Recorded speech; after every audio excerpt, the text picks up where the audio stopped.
Good morning, sir. Good morning, sir. Good morning, Morning, sir. sir. Morning, sir. Yeah. Good morning, sir. Good morning good morning.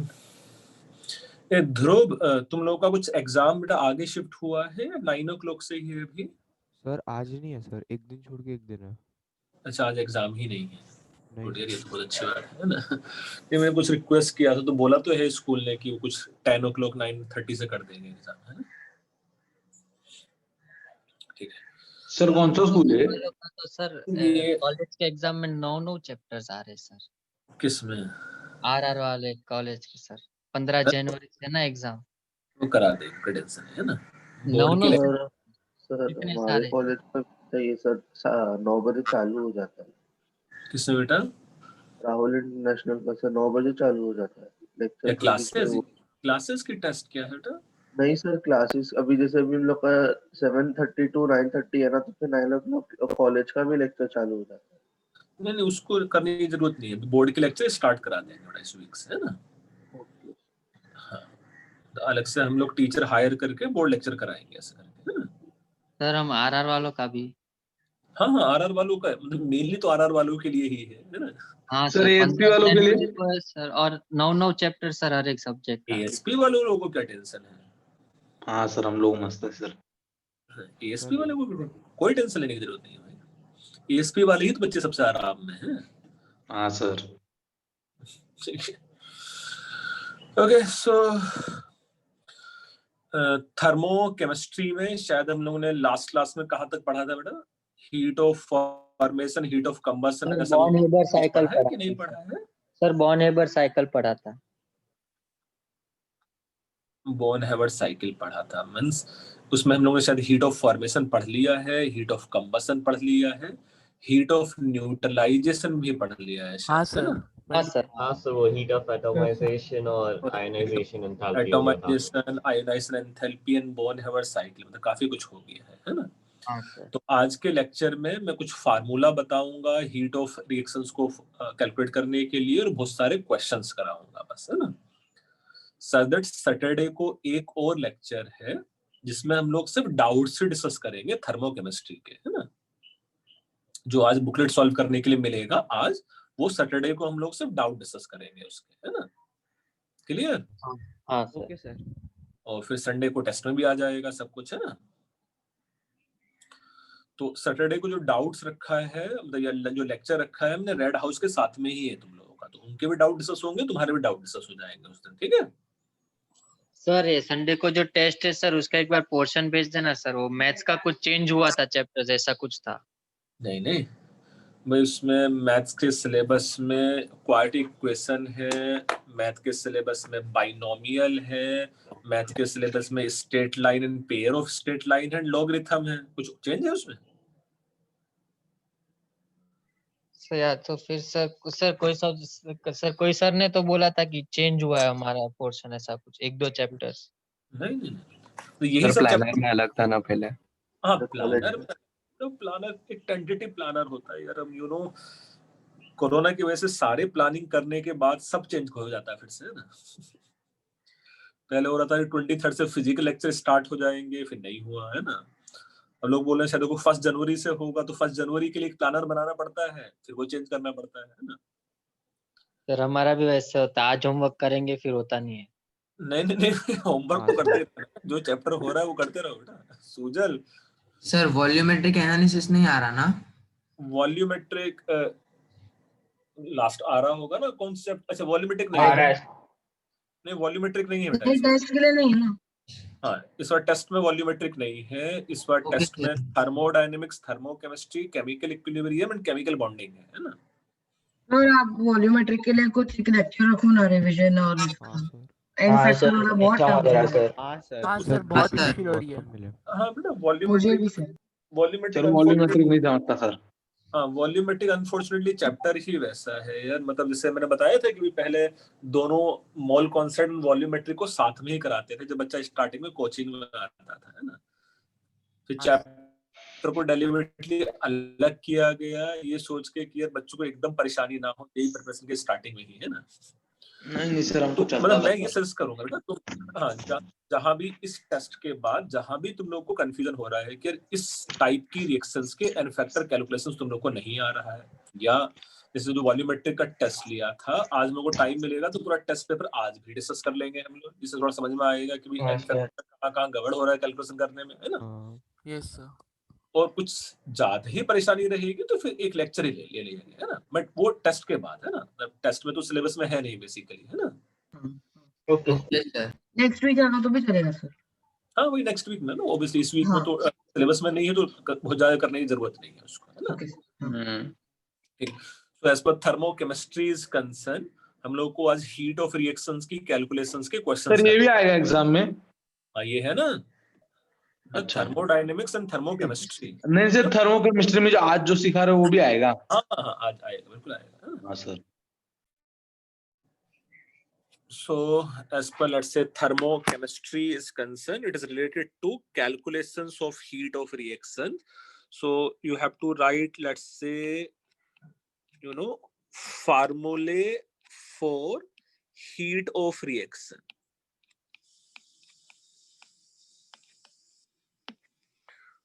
Formulae for, heat of reaction.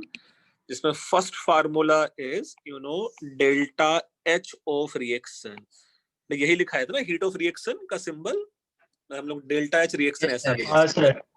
तो delta H of reaction should be nothing but, एक तो मैं simple ऐसा लिख सकता हूँ, summation of enthalpy of products minus summation of enthalpy of reactant. अगर ये स्टेट फंक्शन है तो इरेस्पेक्टिव कैसे प्रोडक्ट रिएक्टेंट से बना है, मैं टोटल एंथैल्पी प्रोडक्ट का ऐड कर दूं minus total enthalpy of reactants, है ना, इट इज स्टेट फंक्शन।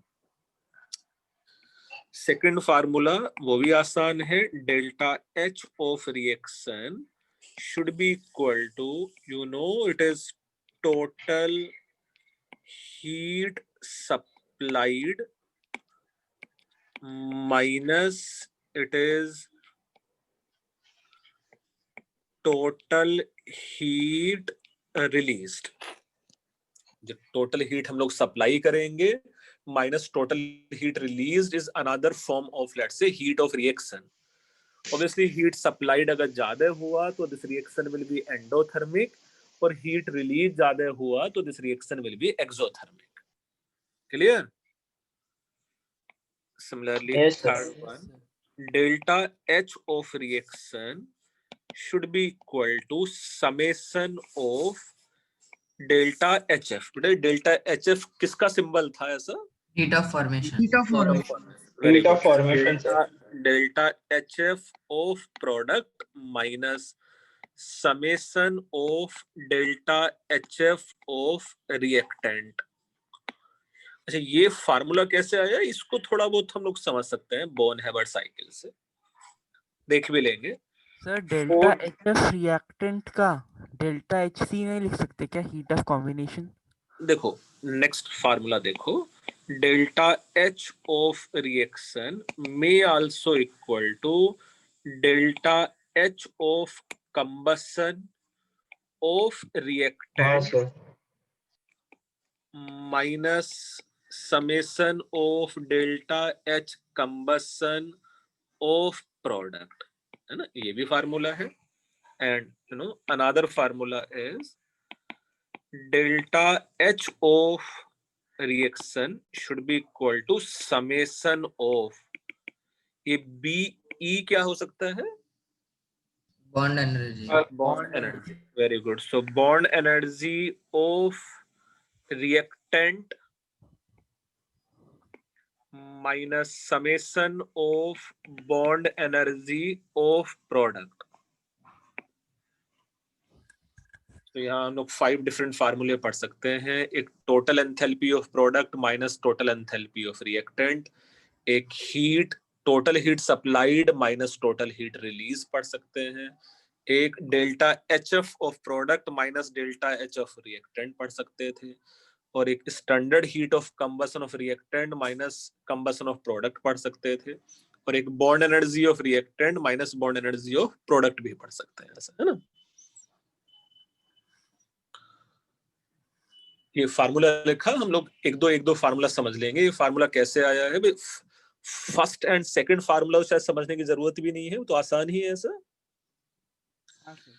हाँ सर, वो तो ठीक है। थर्ड, फोर्थ एंड फिफ्थ में से कोई भी मैं एक फार्मूला तुम लोगों को समझा के बता सकता हूँ, अदरवाइज बाकी फार्मूला याद ही रखना है। थर्ड, फोर्थ एंड फिफ्थ में से कौन सा फार्मूला समझा दूं मैं तुम लोगों को?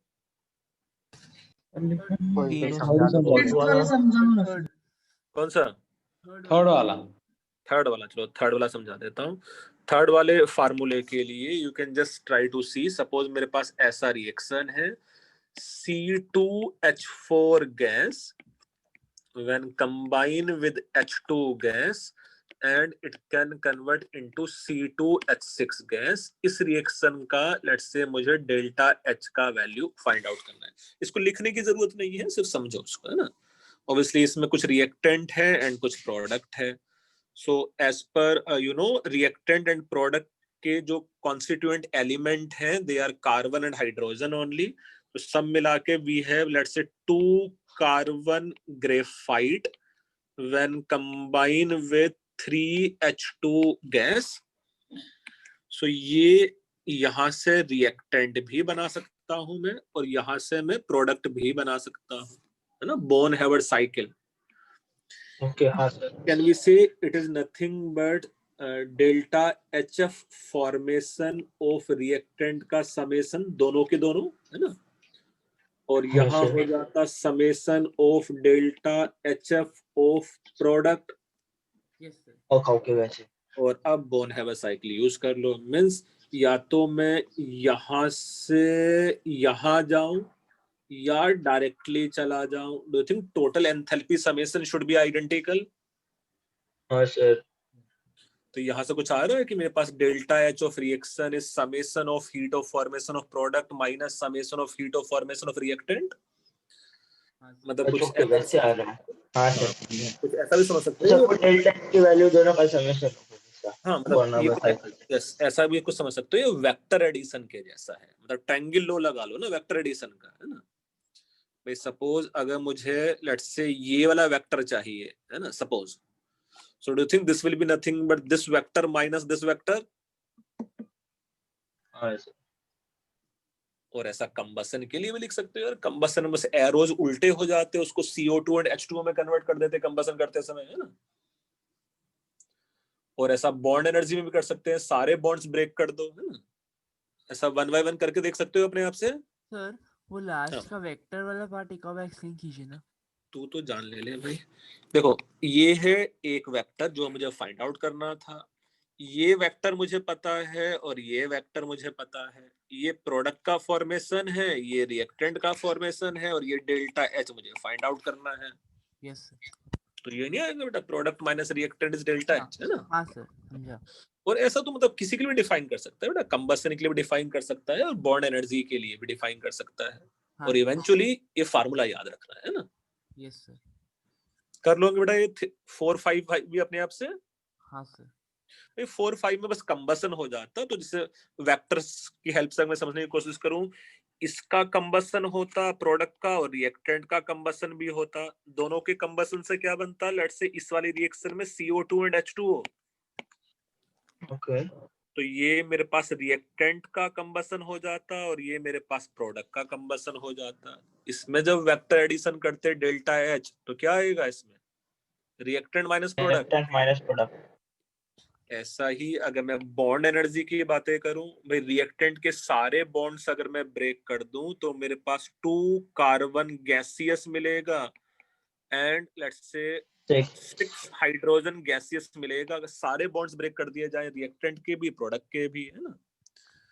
तो डू थिंक यहाँ भी डेल्टा H का वैल्यू आ जाता summation of bond energy of reactant minus summation of bond energy of product. हाँ सर, मतलब सब बॉन्ड एनर्जी रिलीज होता है। सारे बॉन्ड्स ब्रेक करके हम लोग एलिमेंट गैसियस फॉर्म में बना सकते हैं ना, रिएक्टेंट के लिए भी प्रोडक्ट के लिए भी। Yes sir. और कई बार अगर मिक्स टाइप का डेटा गिवन है तो डू यू थिंक अपना फार्मूला हम लोग खुद ही बना सकते हैं बोन हेवर साइकिल से? इवेंचुअली मुझे कोई बीच का एक स्टेट ऐसा इमेजिन करना है जिसके हिसाब से डेटा गिवन है ना ना। हाँ सर, आपने एक वैसा ही क्वेश्चन करवाया। चलो अभी मैं कुछ अराउंड 6 to 7 8 क्वेश्चंस करके दिखाऊंगा कि कैसे इन फार्मूले को अप्लाई करना है और heat of reactions find out कैसे करना होता है। So question number 1, find out standard heat of combustion of C6H6 liquid at 298 Kelvin from following data.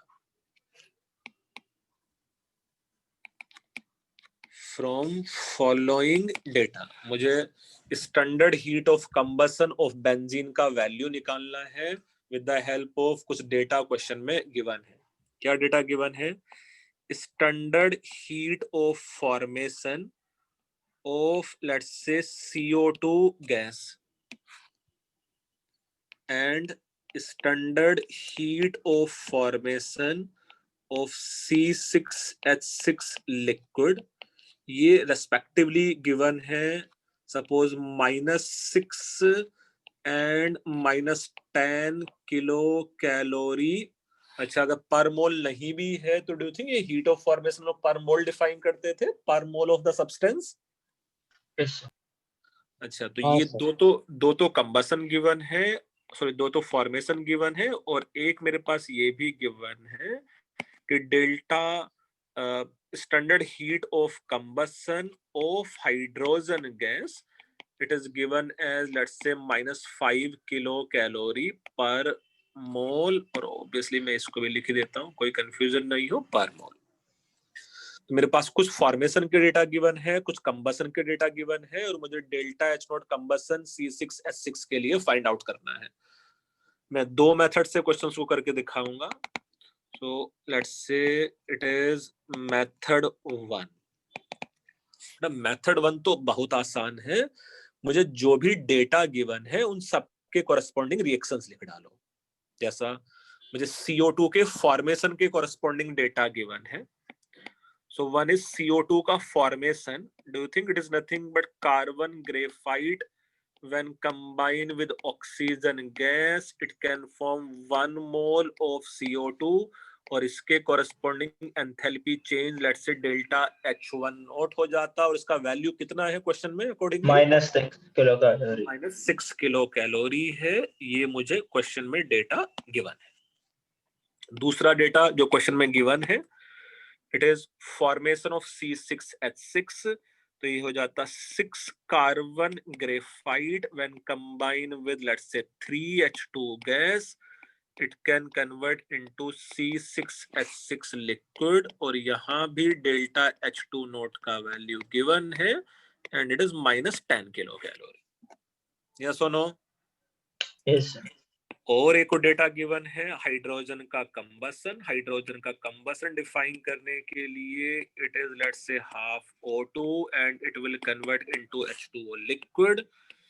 ये डेल्टा H3 नोट का वैल्यू भी गिवन है, it is -5 kilo calorie. And ये तो तीन वो रिएक्शंस हुए जिनका डेटा गिवन है। एक रिएक्शन हम लोग और लिख सकते हैं जो डिजायर्ड रिएक्शन है। डिजायर्ड रिएक्शन कौन सा है? C6H6 का कंबसन।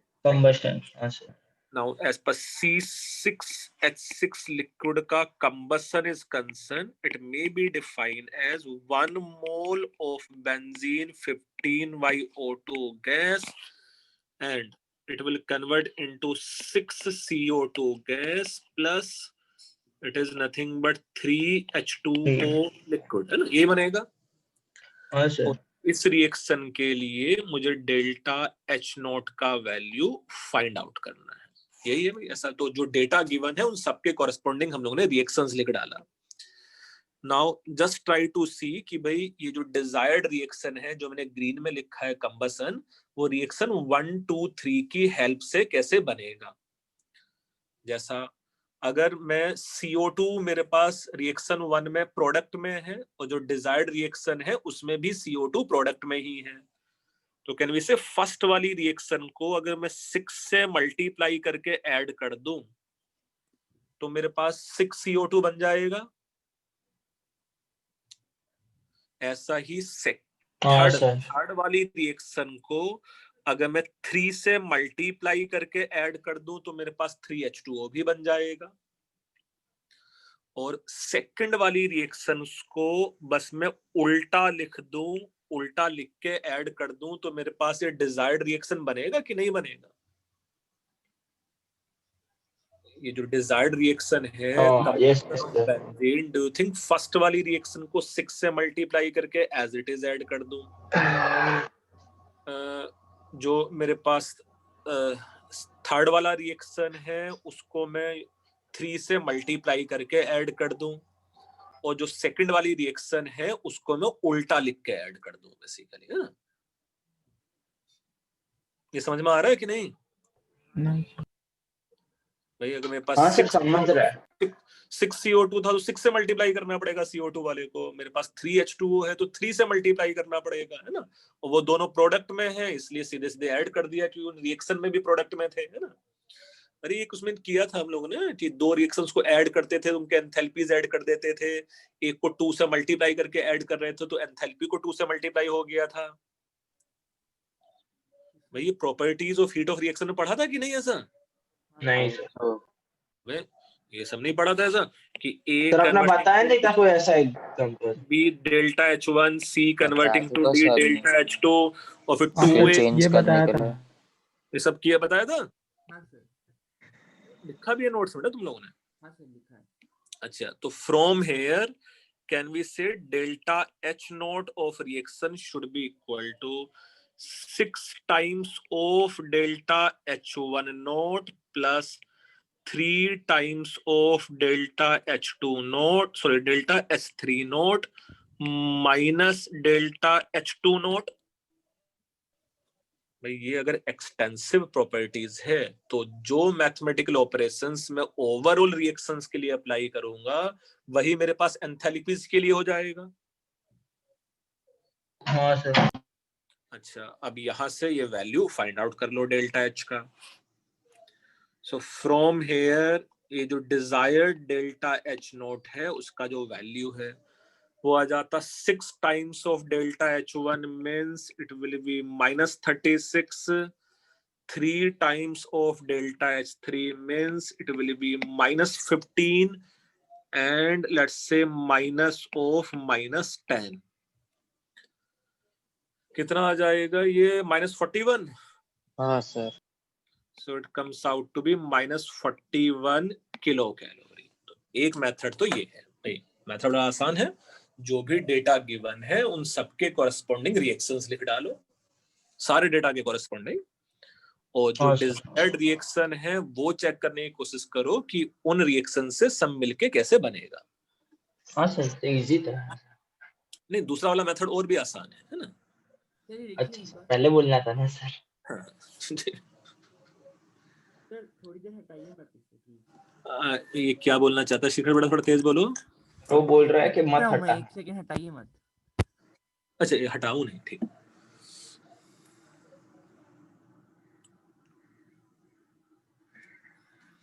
तो ये वाला मेथड तो हमें तब यूज करना है जब मुझे कोई फार्मूला नहीं सूझ रहा है ना? तो जो भी डेटा दिया है सबके कोरेस्पॉन्डिंग रिएक्शन लिख लेंगे, उसमें क्या है ना? और अगर मैं कोई फार्मूला इस पे लगा सकता हूं तो कहानी थोड़ी सी आसान हो जाएगी बस।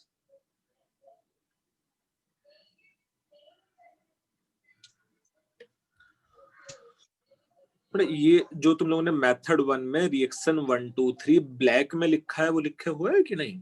Sir 1 second.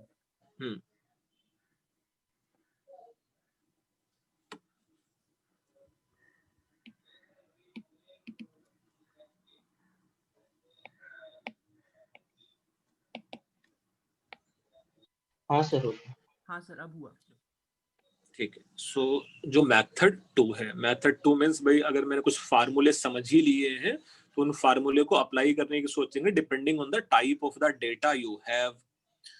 सो मेरे पास ऑब्वियसली ये जो डिजायर्ड रिएक्शन है वो कंबसन ऑफ बेंजीन है और कंबसन ऑफ बेंजीन के कॉरेस्पॉन्डिंग मैंने रिएक्शन से लिख लिया है ना। ये रिएक्शन है कंबसन ऑफ बेंजीन का, इसमें C6H6 रिएक्टेंट है, O2 रिएक्टेंट है, कार्बन रिएक्टेंट है एंड H2O रिएक्टेंट है। इसमें कौन कौन सा डेटा गिवन है? CO2 का फॉर्मेशन गिवन है ना। हाँ C6H6 का फॉर्मेशन भी गिवन है। Yes do you think indirectly H2O liquid का फॉर्मेशन भी गिवन है क्या क्वेश्चन में? Yes sir. बेटा ये जो हाँ, हाइड्रोजन का कंबसन है, डू यू थिंक हाइड्रोजन का combustion is same as H2O का फॉर्मेशन आल्सो? Yes sir. हाँ सर।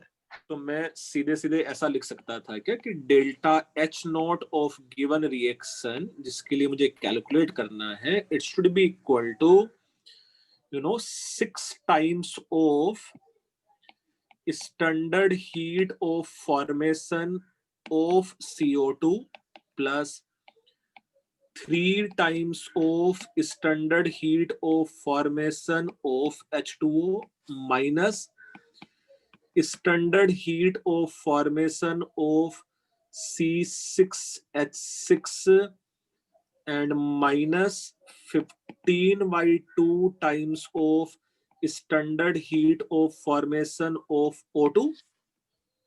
ये कौन सा फार्मूला लगाया मैंने? Summation of heat of formation of product minus heat of formation of reactant. अच्छा ये आ गया मेरे पास 6 times of -6 plus 3 times of -5, it is minus of -10। And do you think O2 जो एलिमेंट है, किसी भी एलिमेंट का अपने स्टैंडर्ड स्टेट में zero, so do you think this is also comes out to be -41 kilo calorie? Yes sir. हाँ sir. तो यह सीधा सीधा ऐसे भी आ सकता है। इसमें शायद मुझे कोई रिएक्शंस लिख के देखने की जरूरत नहीं है, कौन सी रिएक्शन को ऐड करेंगे सब्ट्रैक्ट करेंगे वो भी देखने की जरूरत नहीं है ना। सर आप ये डेल्टा H ऑफ रिएक्शन एक बार वापस बोल सकते हैं? It is just summation of formation of product minus heat of formation of reactant का समेशन। जो थर्ड फार्मूला था जो आज लिखा है ना सर H2 का सेम कैसे है H2 से? ये देखो H2 gas when combined with O2 gas it will give H2O। अच्छा O2 का 0 है। हाँ सर समझा। ना इस रिएक्शन को समझने की कोशिश करना है बेटा। इस रिएक्शन को मैं H2O का फॉर्मेशन डिफाइन करूं कि H2 का कंबसन डिफाइन करूं, या दोनों कर सकता हूं? H2O का फॉर्मेशन दोनों। H2 का कंपोजिशन दोनों कर सकते हैं। ना तो जो हीट ऑफ रिएक्शन होगा इसका, इस रिएक्शन का जो बॉक्स में लिखा है, ये कंबसन ऑफ हाइड्रोजन भी है और ये फॉर्मेशन ऑफ H2O भी है। हाँ तो जो कंबसन ऑफ H2 था उसको सीधे सीधे मैंने फॉर्मेशन ऑफ H2O लिख लिया। अच्छा हाँ सर। सर ये हर एक केस में तो नहीं होता ना। हाँ भाई हर एक केस में ऐसा कर सकते हैं यार, है ना। मतलब मैं सिंपल मतलब सर दूसरा कोई रिएक्शन होगा वैसा उसमें? बेटा मैं बोल रहा हूँ अगर तुझे कोई फार्मूला नहीं सूझेगा, नहीं अप्लाई करेगा, तो मेथड 1 तो हमेशा ही है ना। हाँ सर वो तो है ही।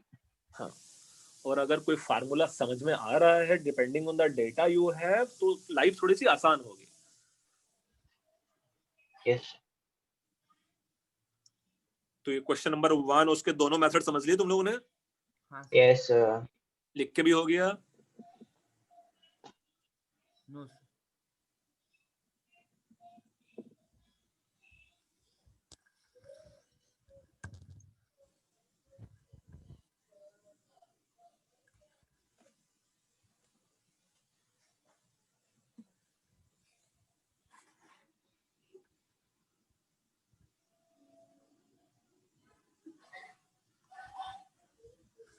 हाँ लिख लिया ये सर?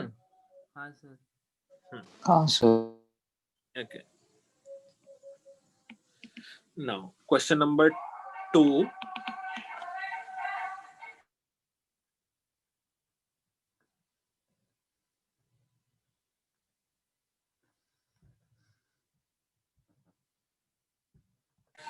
जो क्वेश्चन नंबर जो 2 है, it is if standard heat of formation of H2O liquid is given as, let's say, minus 10 kilocalorie per mole, then find out standard heat of formation of OH minus aqueous.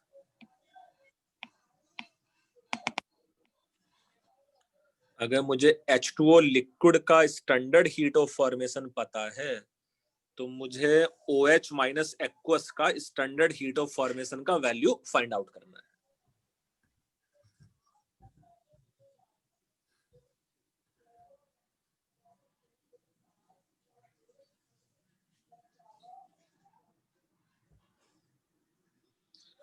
हमने लिखा है ऐसा question? हाँ sir. अच्छा, अब मुझे formation का data given है तो कोई तो मुझे ऐसा रिएक्शन लिखना पड़ेगा जिसमें शायद H2O भी हो, जिसमें OH माइनस भी हो, तो ही तुम रिलेट कर पाऊंगा. हाँ सर, H और OH माइनस. तो कोई ऐसा रिएक्शन भाई, तो ऐसा रिएक्शन ऐसा आसान सा है कि H plus aqueous when combine with OH minus aqueous can give H2O liquid. Yes. हाँ सर. इस रिएक्शन का जो डेल्टा H नोट होगा can be said is nothing but standard heat of formation of H2O minus standard heat of formation of H plus aqueous minus standard heat of formation of OH minus aqueous. Product minus reactant. अच्छा, मुझे ये बता सकते हो क्या बेटा इस reaction का डेल्टा H नोट कितना होता है? ये तुम लोगों को लास्ट लेक्चर के नोट्स में लिखाया था मैंने. 0. नहीं, लास्ट लेक्चर के नोट्स में ये हम लोग ने लिखा है कि जब H plus aqueous OH minus aqueous के साथ कंबाइन -13.7. Very good. हाँ सर, माइनस 13.7 किलो कैलोरी इतना था हीट ऑफ न्यूट्रलाइजेशन. और हीट ऑफ न्यूट्रलाइजेशन का मीनिंग ही ये था कि जब H plus OH minus combine होकर H2O बनाएगा तो 13.7 किलो कैलोरी हीट रिलीज होगा, है ना? Yes sir. ये वाला टर्म किसके इक्वल है? ये भी लास्ट लेक्चर में सिखाया था. 0 सर, 0. ये 0 है. H प्लस एक्वस का इट इज टेकन एज 0, तो फिर तो आसान हो गया. It is minus 13.7 should be equal to let's say minus 10 and minus standard heat of formation of OH minus aqueous. From here, standard heat of formation of let's say OH minus aqueous should be equal to plus 3.7 kilocalorie. ये formal नहीं. हाँ, वैसे सब बेटा जो भी formation है या जो कंबसन है वो सब लोगों ने पर मोल ही डिफाइन किया है बेटा. Okay sir.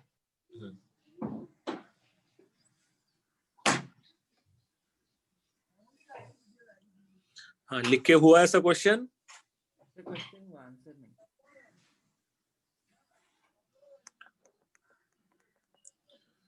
सर हाँ सर, हो गया.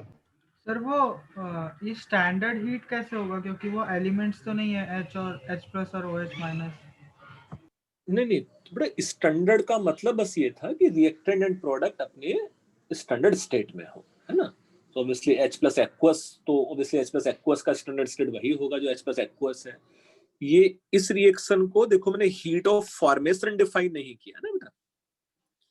ये जो रिएक्शन है वो H2O का फॉर्मेशन नहीं है ना भाई. इस रिएक्शन को मैं देखो डेल्टा HF नहीं लिखा ना मैंने यहाँ. फॉर्मेशन होता तो मैं इसको कॉन्स्टिट्यूएंट एलिमेंट से लिखता बेटा इसको. बट इन जनरल उस रिएक्शन का मुझे डेल्टा H पता है ना. Okay sir. Yes sir. Okay, next question. Let's say question 3.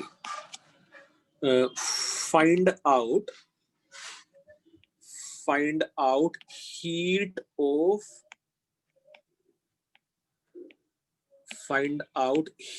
of hydrogenation of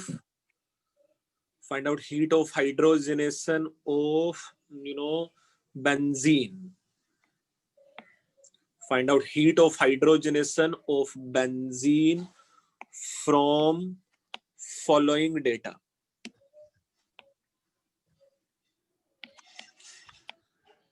From following data, यहाँ कुछ given है.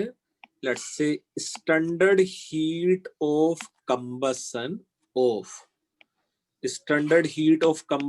benzene.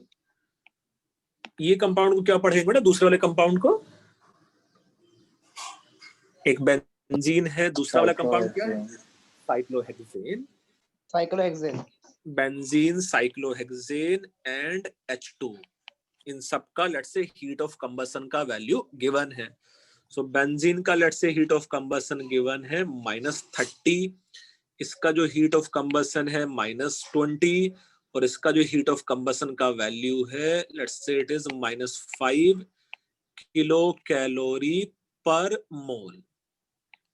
सो किलो कैलोरी पर मोल, ये लेट्स से गिवन है तीनों का हीट ऑफ कंबशन का वैल्यू. और मुझे इसका हीट ऑफ हाइड्रोजनेशन बेंजीन का फाइंड आउट करना है. सो ऑब्वियसली जो पहले फाइंड आउट करना है उसके कॉरेस्पॉन्डिंग रिएक्शंस तो लिखेंगे. तो बेंजीन का हाइड्रोजनेशन का मीनिंग क्या है भाई? हाइड्रोजनेशन का मीनिंग क्या होता है रिएक्शन में? H2 ऐड होता है. H2 ऐड होता है. सो हाँ. H2 ऐड होगा और ये साइक्लोहेक्सेन तो बंद बनेगा. किया था तनीश. यस, कितने मोल्स ऑफ H2 ऐड होगा इस रिएक्शन में? कितने मोल्स ऑफ H2 ऐड होगा यहाँ?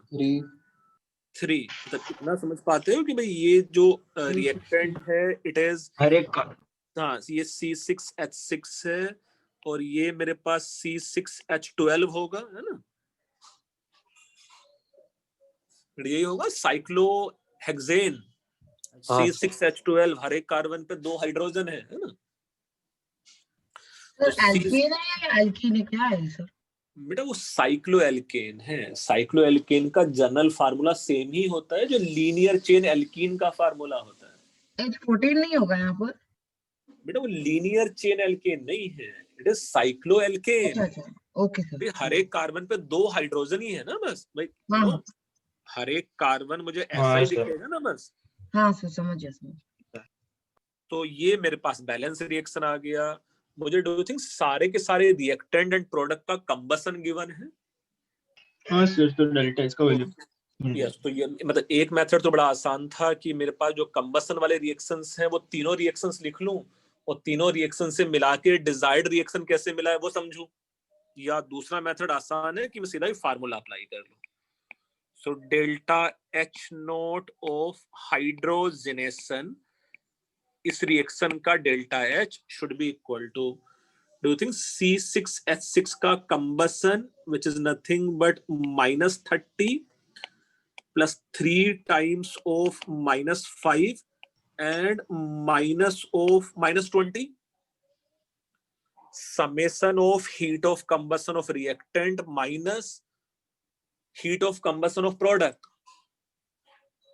Yes sir. अच्छा, किसके इक्वल आ गया ये देखो, -30 and -15 and +20 कितना? -25. -35 -25 किलो कैलोरी पर मोल. तो यार जितना स्पेस यूजुअली क्वेश्चन ऑक्यूपाई करने वाला है उतना ही स्पेस सॉल्यूशन भी ऑक्यूपाई करने वाला, ज्यादा नहीं उसका, अगर मैं ऑब्वियसली फार्मूला यूज कर पा रहा हूं तो, है ना?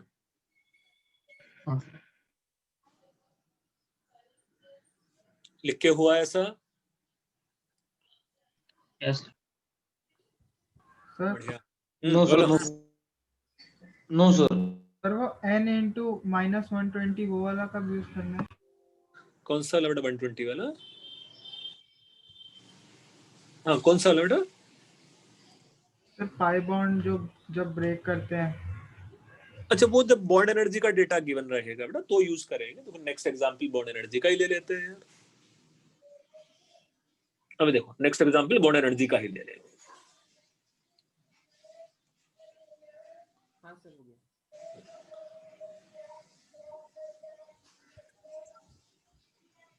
ये लिख के हुआ है ऐसा?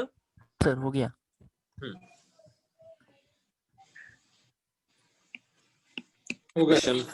Question 4. Find out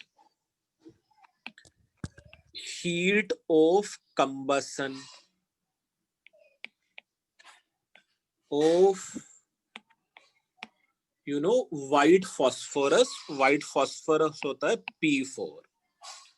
Find out heat of combustion of white phosphorus P4 at 298 Kelvin according to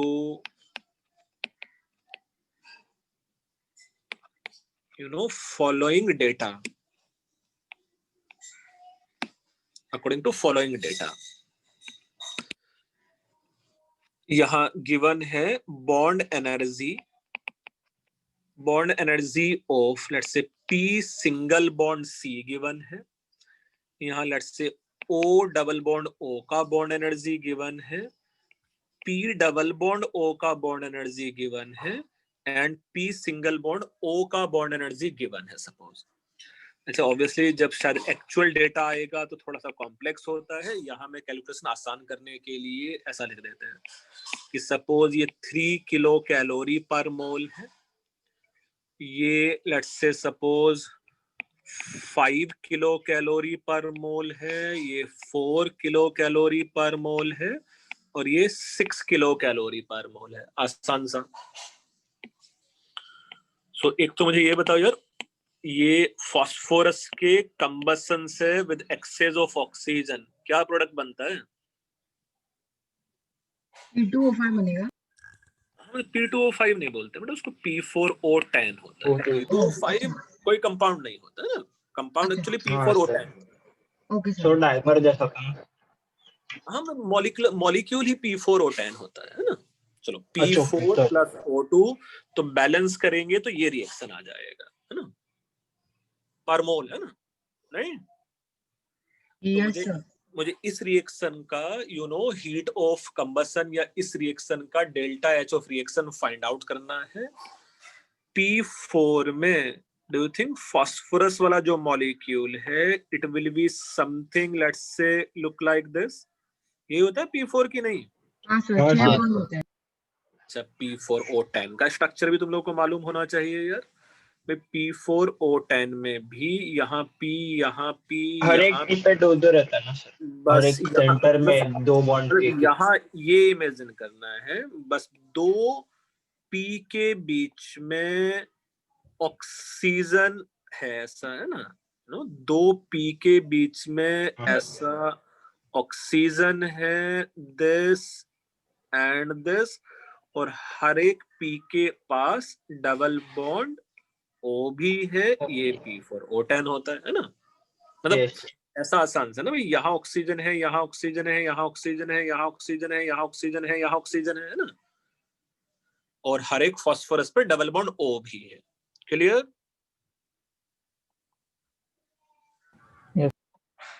तो ये इतना मुश्किल तो है नहीं स्ट्रक्चर प्रेडिक्ट करना।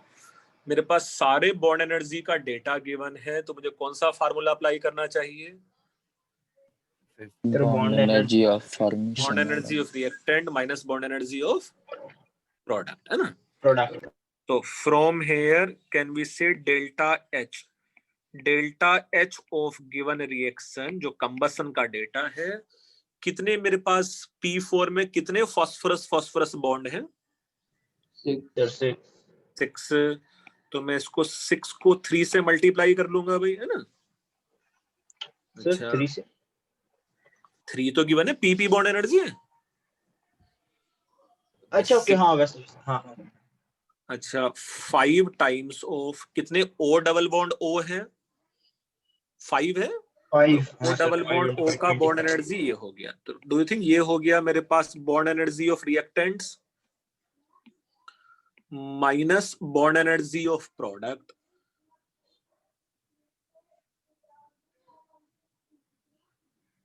अच्छा कितने PO बॉन्ड्स हैं बेटा इसमें सब मिला के? 6 PO बॉन्ड्स कितने हैं सब मिला के? सर 6 है ना, वो 1 सिंगल बॉन्ड वाला और हर एक फास्फोरस ने 12 है सर। हर एक 12 होगा ना। हर एक 12 फास्फोरस ने 3 बनाए थे तो ये 12 होगा ना। 12 times of P single bond O will be, do you think 12 times of 4 हो गया ये? प्लस अच्छा मेरे पास 4 P डबल बॉन्ड O है तो Yes, do you think sir. 4 times of 6 हाँ, आ sir. गया ये? इतना ही है बॉन्ड एनर्जी ऑफ प्रोडक्ट बस? Yes sir. अच्छा सब मिला के अब आंसर बता दो बेटा इसका।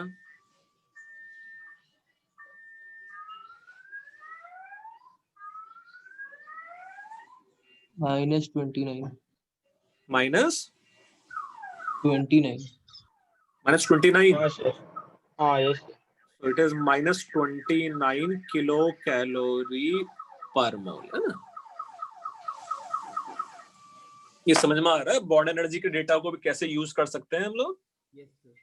हाँ सर। चलो इसको लिख लो फिर एक और क्वेश्चंस कर लेंगे अभी हम लोग।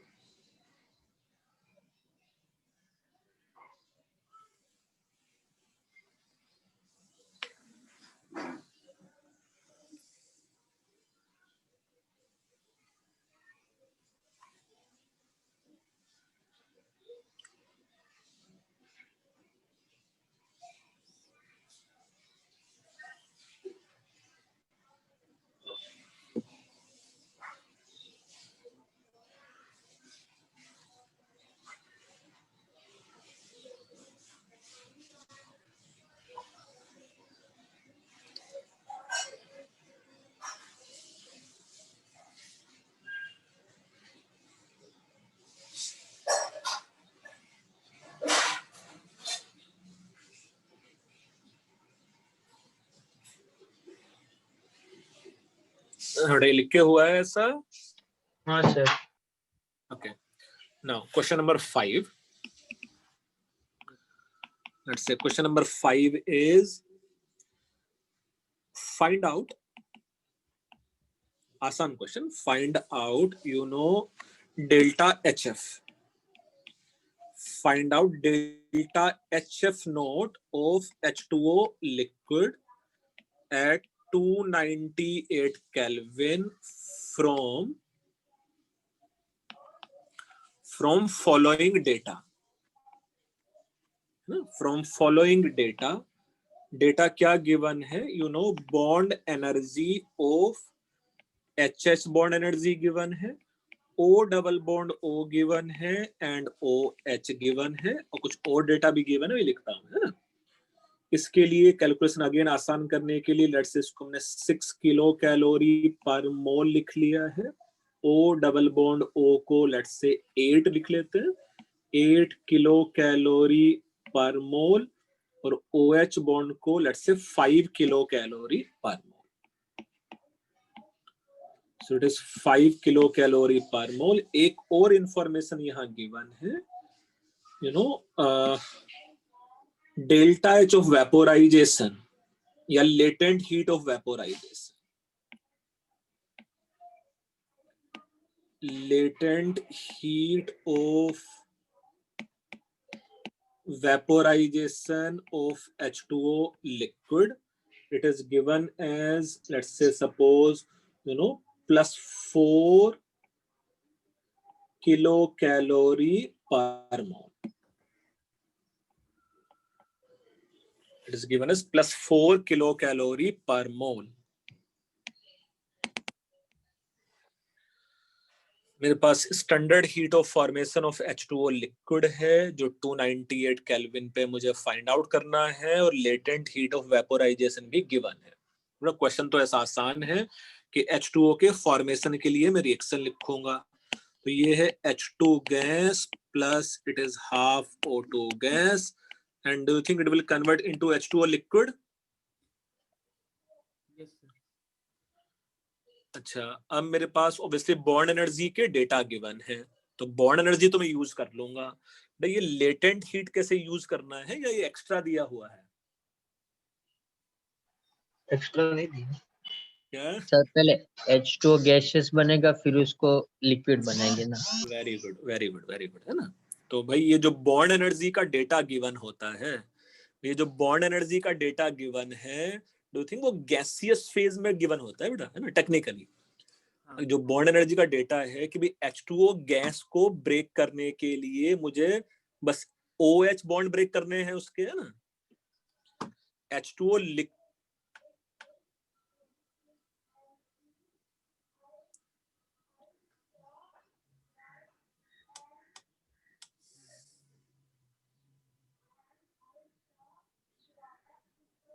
एक मिनट रुकना बेटा, है ना।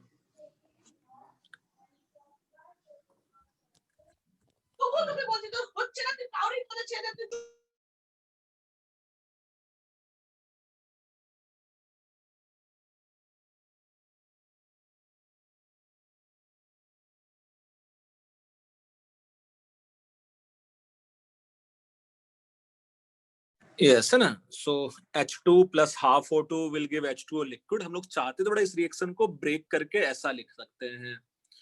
डू थिंक इन दोनों से पहले मैं ये बना लूं बेटा, यहाँ H2O हाँ सर वेपर, हाँ सर। हाँ सर। और फिर यहां से मैं इसमें कन्वर्ट कर लूं, है ना। अब अगर मुझे इस रिएक्शन का डेल्टा H फाइंड आउट करना है, तो मैं ये डेल्टा H1 का वैल्यू फाइंड आउट कर लूं और डेल्टा H2 का वैल्यू फाइंड आउट कर लूं, और दोनों को ऐड कर देंगे। तो हाँ सर। डेल्टा H1 में तो सीधे सीधे मैं bond energy of reactant minus bond energy of product का फार्मूला यूज कर सकता हूं।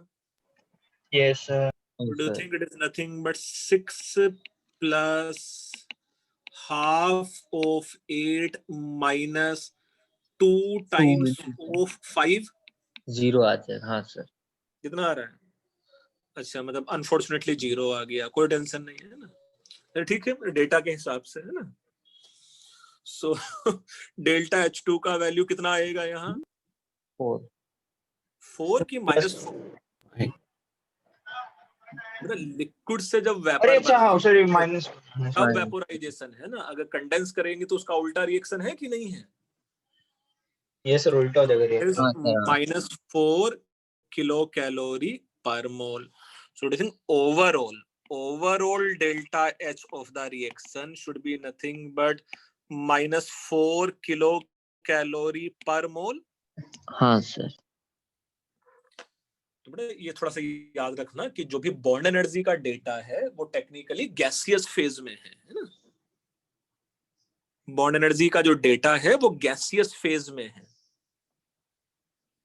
क्लियर? Yes sir. सर आप एक बार बोल सकते हैं डेल्टा H2 -4 क्यों होगा? बेटा लेटेंट हीट ऑफ वेपोराइजेशन का मतलब होता है जब H2O लिक्विड से मैं वेपर बनाऊंगा, तो जब वेपर से मैं लिक्विड बनाऊंगा तो -4 मींस या 4 किलो कैलोरी रिलीज हो जाना चाहिए, सिंपल सा। ओह ओके ओके समझ गया। सर डेल्टा H1 में -2 × 5 क्यों आया? क्योंकि OH बॉन्ड 2 है ना H2O में। हाँ अच्छा हाँ तो भाई एक OH बॉन्ड का पता है तो उसको 2 से मल्टीप्लाई कर दो यार। Yes sir. मतलब ऑब्वियसली मतलब ये 0 आ गया, डेल्टा H1 ऐसा आएगा नहीं बेटा, है ना। हाँ ये तो जो हम लोगों ने डेटा लिया था आसान कैलकुलेशन करने के लिए उसके अकॉर्डिंग वैसा आ गया, बट मेथड समझ रहे हो ना क्वेश्चन का क्या है? हाँ सर। ठीक। हाँ सर। तो कई बार ऐसा हो सकता है कि जो फार्मूला हम लोग यूज कर रहे हैं साथ में हम लोगों को कुछ और भी स्टेप्स डिफाइन करने पड़ जाए उसके लिए, है ना। Okay sir. ये लिख के हुआ क्वेश्चन नंबर 5? नहीं सर, 1 मिनट कॉपी करना है। अब मैं और 5 क्वेश्चंस कराऊंगा इसके बेस पे, बट थोड़े थोड़े डिफरेंट लेवल पे, है ना। Okay.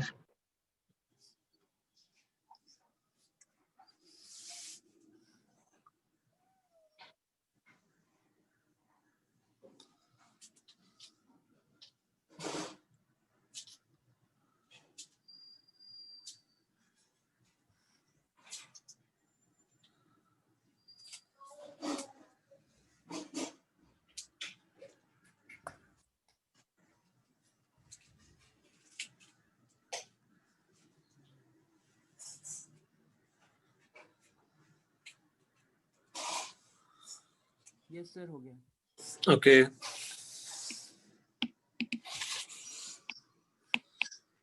Now, next question. Let's say find out standard heat of reaction at 298 Kelvin 4. 4 मेरे पास एक रिएक्शन गिवन है यहाँ.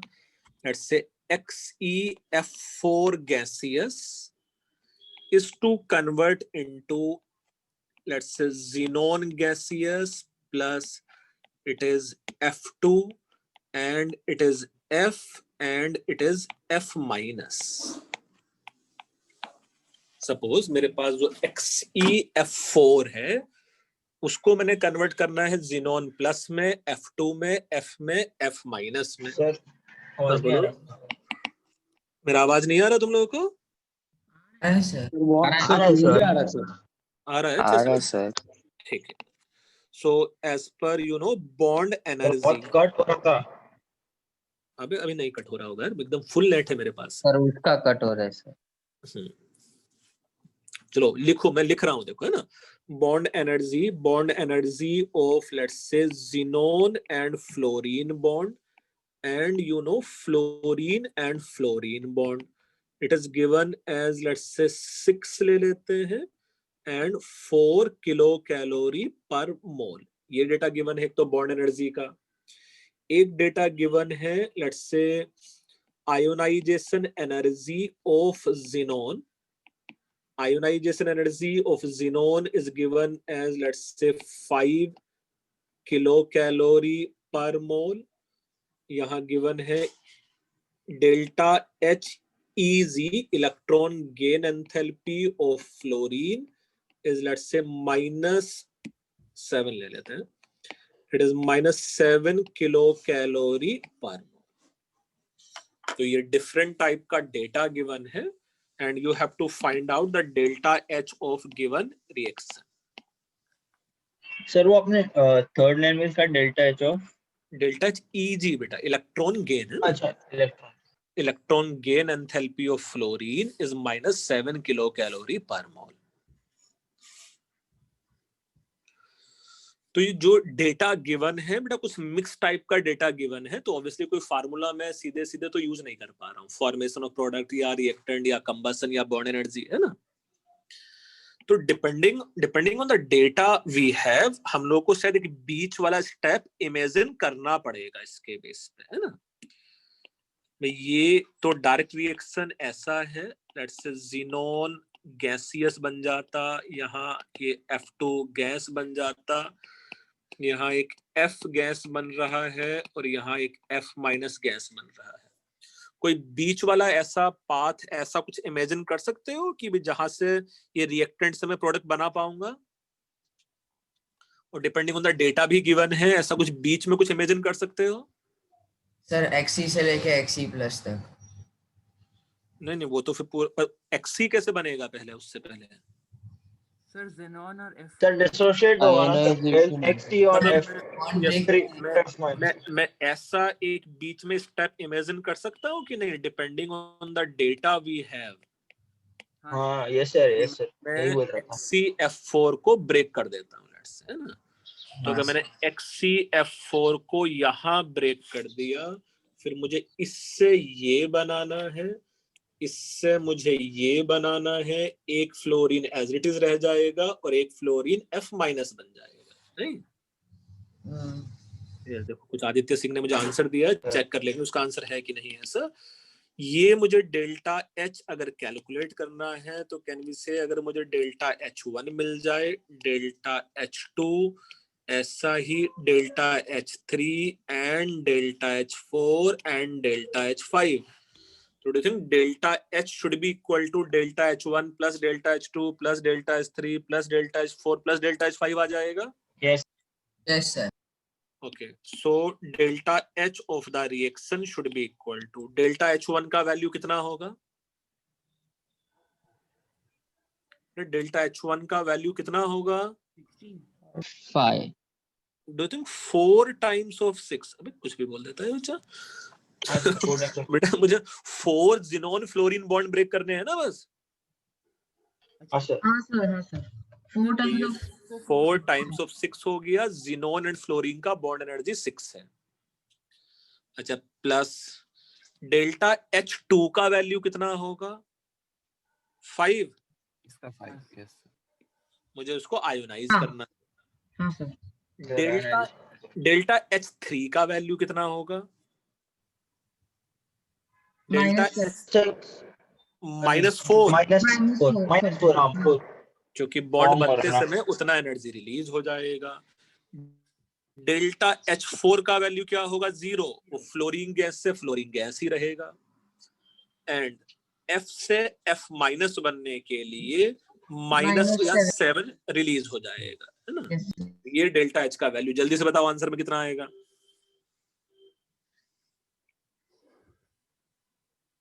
18। 18 आ रहा है इसका? Yes sir. सो ये आ जाता मेरे पास let's say +18 kilo calorie. Question को देखो, समझो, उसका सॉल्यूशन इमेजिन करो। कुछ डाउट्स रहेगा तो पूछो। ना मैं सिर्फ ये बोल रहा हूँ कि थोड़ा थोड़ा मैनिपुलेट करना पड़ सकता है तुम लोगों को कि भाई डिपेंडिंग जो डेटा गिवन है उसके हिसाब से मैं रिएक्शन को इमेजिन करूं कि इसको ब्रेक करना पड़ेगा, इसको फोड़ना पड़ेगा, है ना? तो डेल्टा H4 में वो स्टैंडर्ड स्टेट में एक्चुअली 0 लिया ना?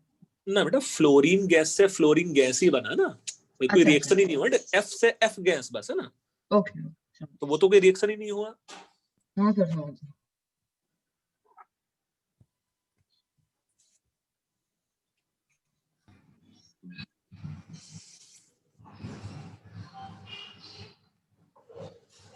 सर जेनॉन को आयोनाइज करने के बाद उसका +5 एनर्जी और फ्लोरीन को ब्रेक करने के लिए -4 किलो कैलोरी एनर्जी ना? फ्लोरीन को ब्रेक नहीं किया है हम लोगों ने, F2 को फॉर्म किया है फ्रॉम 2 फ्लोरीन एटम। तो उतना बॉन्ड एनर्जी रिलीज हो जाना चाहिए था ना, सिंपल सा बस। हाँ सर। हाँ, लिख के हो गया sir? Yes. Yes, sir. Okay, next question. Let's say question number 7. So for, let's say, given polymerization, for given polymerization reaction, एक कंपाउंड है CH2 and CH and CH and double bond CH2। मतलब इसका मैं नाम अगर IUPAC से name लिखना चाहूं तो ये 1,3 ब्यूटाडाइन है। चलो, कुछ बच्चों को शायद आता भी होगा, नहीं आता तो ऐसा लिख लेना। ये कंपाउंड 1,3 ब्यूटाडाइन है। और अगर मैं इसके n मॉलिक्यूल्स ले लूं तो ये जुड़ के देखो ऐसा बन सकता है। It is CH2 and CH and CH and CH2 and n times ये जुड़ जाएगा। और इसको हम लोग क्या बोल सकते थे? पॉलीब्यूटाडाइन। तो ये हो जाता लेट्स से पॉलीब्यूटाडाइन। हाँ, ये पॉलीमर बन गया। ठीक है, बढ़िया। सो ये polybutadiene. Now if delta H naught of given reaction is -100 kilo calorie per mole of 1,3 butadiene, and C double bond C bond energy is given as suppose 200 kilocalorie, या मैं इसको 600 लिख लेते हैं, 600 kilocalorie। Then find out bond energy of C, single bond C.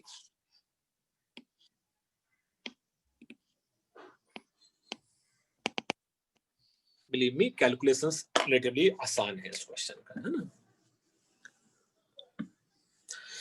एक reaction given, जी बेटा। Sir वो 1 मोल के लिए फाइन।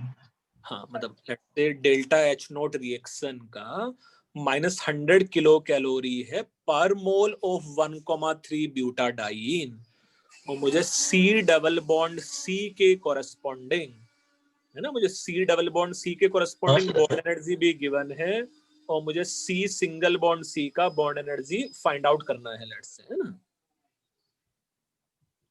Okay sir.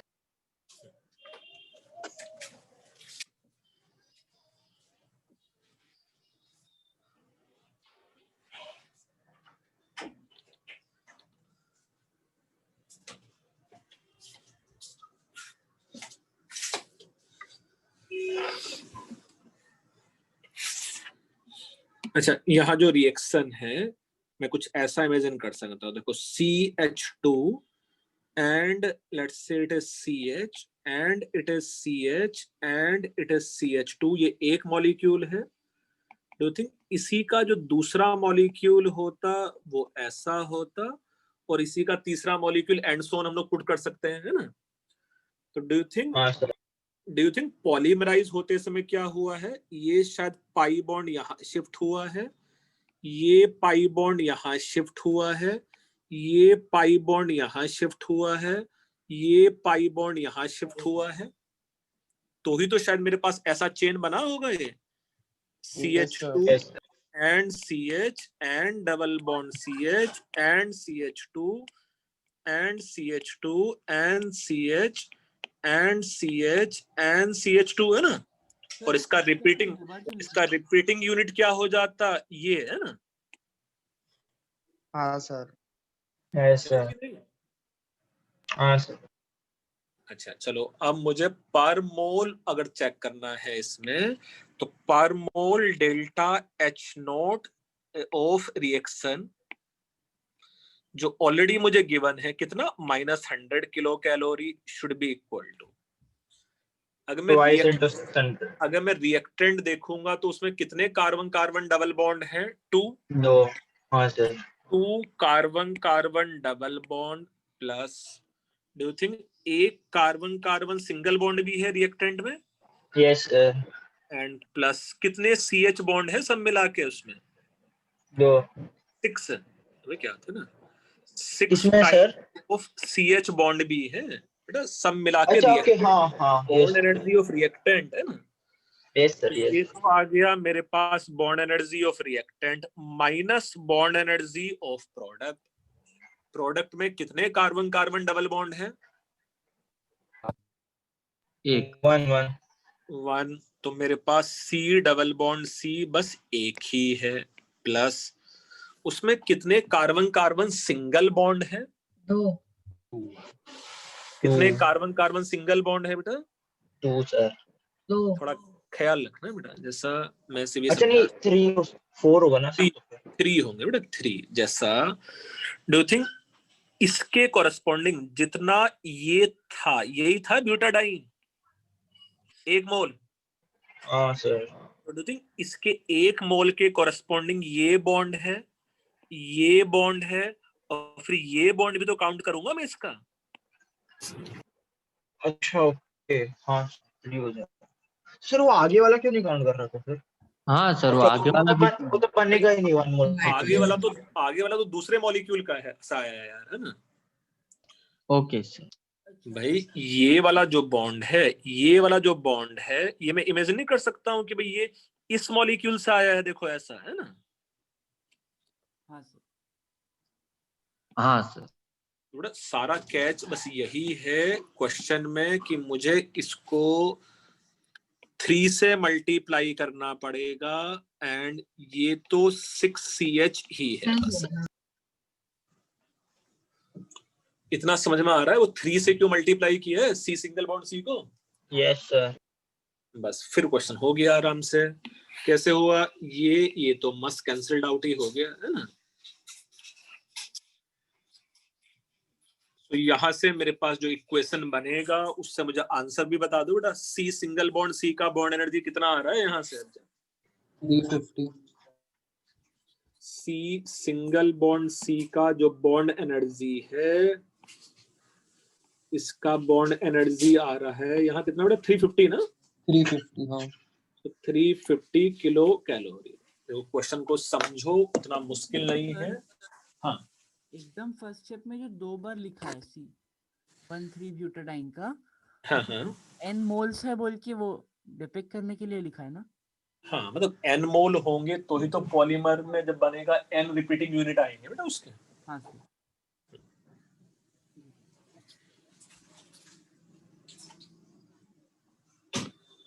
नहीं, क्वेश्चन और उसका सॉल्यूशन समझ के हो रहा है तुम लोगों को कि नहीं?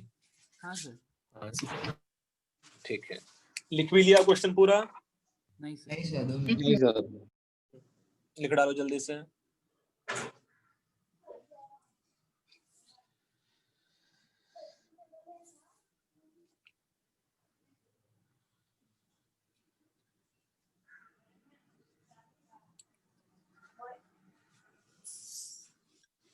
तुम लोग को रेजोनेंस एनर्जी कुछ आता है क्या? ऐसा कोई टर्म रेजोनेंस एनर्जी क्या होता है? हाँ सर, सिखाया था उसमें हाँ सर। केमिकल बॉन्ड बॉन्डिंग में? हाँ सर, आता है। हाँ सर, थोड़ा बहुत आइडिया है सर। वो बॉन्ड ऑर्डर ऑफ बॉन्डिंग समझ आता है पॉलीएटॉमिक सर। क्या? बॉन्ड ऑर्डर ऑफ पॉलीएटॉमिक वाला, वो वाला। हाँ चलो मैं थोड़ा सा सिखाता हूँ क्या है ना, फिर उसके बेस पे क्वेश्चंस भी करेंगे। ये इतना लिख के हुआ है तुम लोगों का? Yes, sir.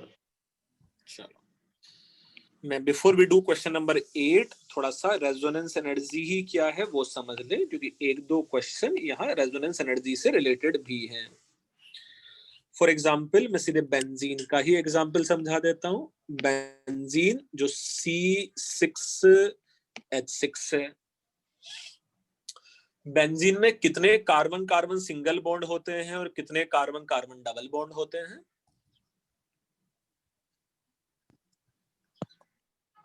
बेंजीन में, मतलब मैं सिर्फ ये समझने की कोशिश कर रहा हूँ बेटा, ये वाला जो स्ट्रक्चर है, ये स्ट्रक्चर बेंजीन है कि नहीं है? सर अल्टरनेट बॉन्ड्स होते हैं, डबल और यस सर। भाई नहीं। ये जो स्ट्रक्चर मैंने ड्रॉ किया है, ये बेंजीन है कि नहीं है? सर है ना? हैं? नहीं सर, उसका रेजोनेंस है, वो रेजोनेटिंग स्ट्रक्चर है ना सर। वेरी गुड, है ना? ये इसलिए जब हम लोग जब एक्सप्रेस करते हैं उसमें सर्कल ड्रॉ करते हैं वो बीच में। बस बढ़िया, बहुत अच्छा बच्चा। तो बेटा ये बेंजीन नहीं है, थोड़ा ख्याल रखो। ये बेंजीन का बस एक हाइपोथेटिकल रेजोनेटिंग स्ट्रक्चर है। तो ना तो बेंजीन ये है और ना ही बेंजीन ये कंपाउंड है, दूसरा वाला, ना ही बेंजीन ये है।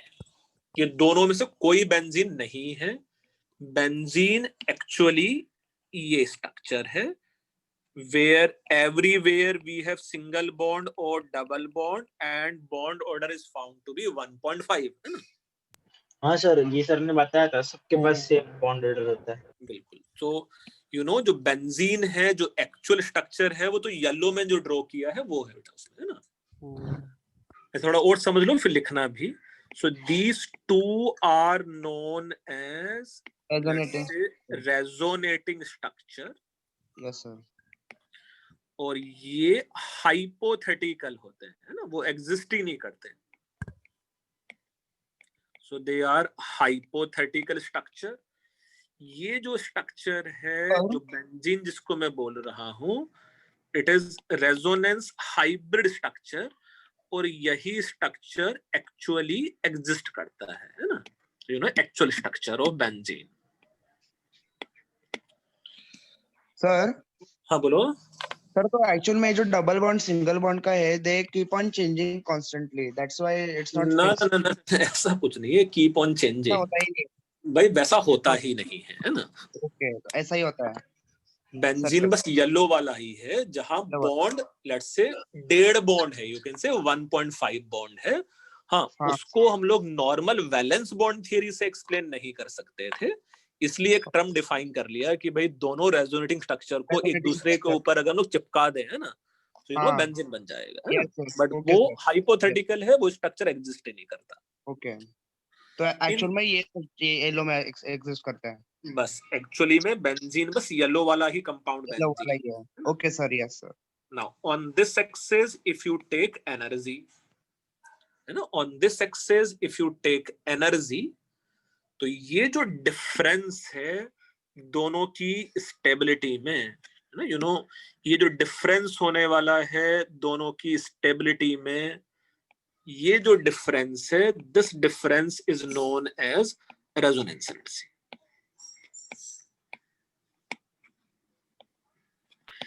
अच्छा, ये जो डिफरेंस है, this difference is known as resonance energy, है ना।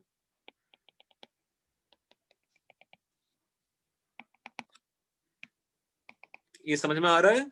हाँ सर, समझ आ रहा है ना। तो एनर्जी डिफरेंस कैसे होगा? Like what do you mean by energy difference? Energy difference means बेटा जो रेजोनेंस हाइब्रिड स्ट्रक्चर है, it will be more stable than any of the resonating structure. तो वो कितना ज्यादा स्टेबल है हाइब्रिड स्ट्रक्चर अपने हाइपोथेटिकल स्ट्रक्चर से, वो जो डिफरेंस है, that difference is known as resonance energy, है ना। अरे ओके। जैसा बेंजीन का जो रेजोनेंस एनर्जी है एक्चुअली में इट इज -152 किलोजूल पर मोल होता है। It is actual resonance energy of benzene. और नेगेटिव का जब सिग्निफिकेंस बस क्या है बेटा, कि जब ये हाइपोथेटिकल स्ट्रक्चर से सपोज, मतलब यू नो हाइपोथेटिकल स्ट्रक्चर तो एग्जिस्ट ही नहीं कर रहा है ना, हाइपोथेटिकल स्ट्रक्चर के कंपैरिजन में बेंजीन 152 किलोजूल पर मोल कम एनर्जी होता है ना। क्लियर? सर अब एक Yes. बार हाँ repeat सर, कर सकते हो? समझा। मैं सिर्फ ये बोल रहा था बेटा, हाइब्रिड स्ट्रक्चर रेजोनेटिंग स्ट्रक्चर से ज्यादा स्टेबल है, और जो स्टेबिलिटी का डिफरेंस है वही यू नो रेजोनेंस एनर्जी है। ओके ओके, हाँ समझ गया। उसको यूजुअली हम लोग नेगेटिव साइन के साथ लेते हैं। बाय कन्वेंशन नेगेटिव साइन का सिग्निफिकेंस बस इतना है कि हाइब्रिड स्ट्रक्चर अपने रेजोनेटिंग स्ट्रक्चर से ज्यादा स्टेबल है, बस, है ना। ओके सर, समझ गया समझ गया। ऐसा लिख के हुआ तुम लोगों का? हाँ सर। नहीं सर। नहीं सर, दो नहीं सर।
रेजोनेंस एनर्जी का आप लिख लिया है, मुझे पता है ना।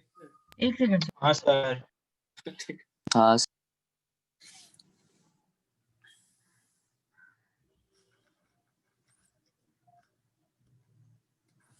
तो कितने क्वेश्चंस कर लिए हम लोग ने? 7। हाँ सर, हो गया। Okay, now question number 8। हाँ sir, 7। Find out standard heat of formation of benzene at 298 Kelvin from following data. Let's say first data क्या है? It is given as heat of atomization, और इसी का नाम दिया हो सकता था sublimation of graphite. Heat of atomisation और heat of sublimation of graphite is let's say 5 kilo calorie per mole. फिर बॉन्ड एनर्जी की डेटा गिवन है C single bond C, C double bond C, CH bond energy, it is HH bond energy. इसके corresponding bond energy का data given है, let's say 6. इसके corresponding bond energy का data given है, let's say 9. इसके corresponding bond energy का data given है, let's say 7. और इसके corresponding bond energy का data given है 8, let's say. Kilo calorie per mole. More important thing is question में ये भी given है, resonance energy of benzene equal to, let's say, -9 kilocalorie per mole.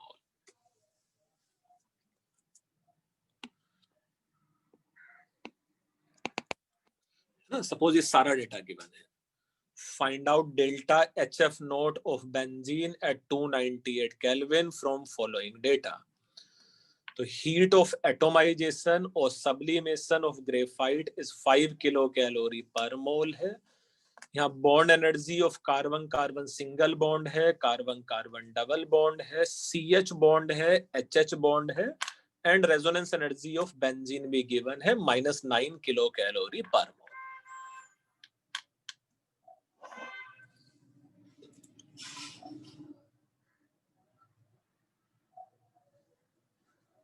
लिख के हुआ है ऐसा?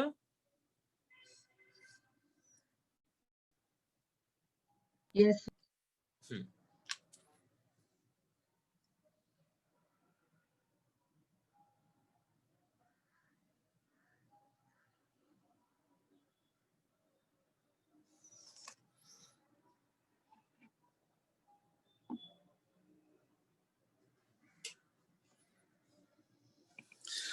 So यहाँ रिएक्शंस लिखने के लिए ऑब्वियसली बेंजीन का फॉर्मेशन के कॉरेस्पॉन्डिंग रिएक्शन लिखना है मुझे. बेंजीन का formation should be nothing but 6 times of carbon graphite, 6 times of carbon graphite plus 3 times of H2. Yes or no? Yes, sir. Yes, sir. अच्छा, ये आ जाता ग्रेफाइट का heat of combustion, hydrogen gas का, मतलब graphite का carbon graphite 3H2, और ये रिएक्शन का मुझे डेल्टा HF नोट का वैल्यू फाइंड आउट करना है ना. मेरे पास बॉन्ड एनर्जी के डेटा, यस मेरे पास बॉन्ड एनर्जी के डेटा गिवन है.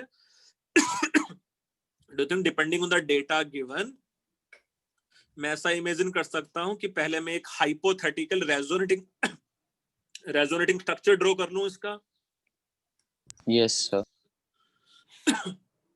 और इस रेजोनेटिंग स्ट्रक्चर से फिर मैं रेजोनेंस हाइब्रिड बना लूं, है ना. यस और no? Yes. So bond energy of reactant minus bond energy of product. ये जो फर्स्ट डेटा गिवन है, हीट ऑफ एटोमाइजेशन और heat of sublimation of graphite, do you think ये टेक्निकली ग्रेफाइट का बॉन्ड एनर्जी ही है? हाँ सर. ग्रेफाइट सॉलिड को अगर मैं कार्बन गैसियस एटम्स में कन्वर्ट कर दूंगा, इट मींस सारे बॉन्ड्स मैंने ब्रेक कर दिए टेक्निकली. सो ये कितना आ जाएगा अगर मैं डेल्टा H1 का वैल्यू फाइंड आउट कर लूं और डेल्टा H2 का वैल्यू फाइंड आउट कर लूं? Can we say delta H2 का value is nothing but -9 kilo calorie. अच्छा, डेल्टा H1 का वैल्यू मुझे कैसे मिलेगा? Do you think 6 times of 5 plus 3 times of 8 minus carbon carbon single bond कितने हैं इसमें? 3 carbon carbon single bond means 3 times of 6 plus it is 3 times of 9 plus 6 times of 7. नहीं समझ रहा. The bond energy of reactant minus bond energy of product. तो वो minus में क्यों नहीं आ रहा? तो फिर से 3 times of 9. तो सबका माइनस होगा ना. ये बोलना चाहते हो? यस होगा, सभी माइनस होगा. ये सब है ना, ये भी हाँ, माइनस होगा और ये भी माइनस ही होगा, है ना. अभी ठीक है. Bond energy of reactants minus bond energy of product.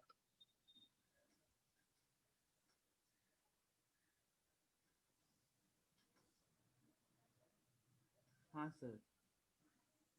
Sir वो 5 कैसे आया? 5 कैसे आया बेटा? 5 is given as heat of atomization of carbon graphite. Heat of atomization of carbon graphite means graphite के सारे bonds मैंने break कर दिए हैं टेक्निकली, है ना? तभी तो वो गैसियस में कन्वर्ट होगा कि नहीं होगा?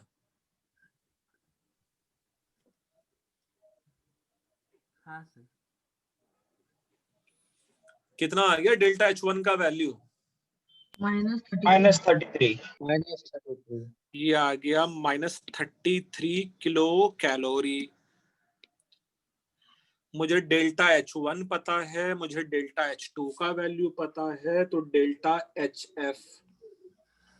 Delta HF naught should be equal to, do you think ये हो गया -33, ये हो गया -9, सब मिला के कितना?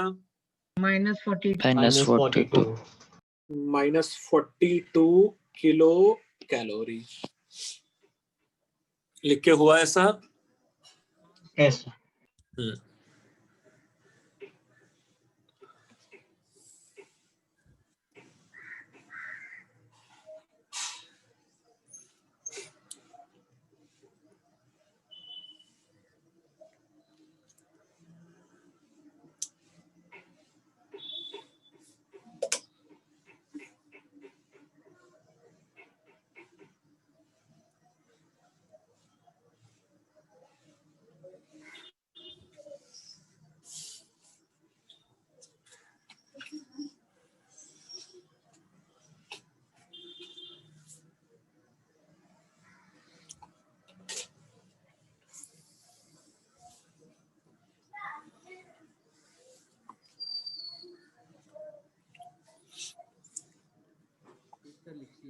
लिख लिया बेटा?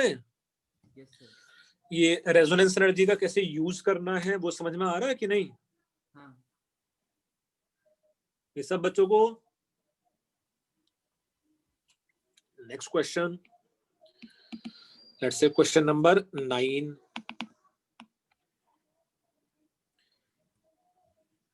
If heat of hydrogenation,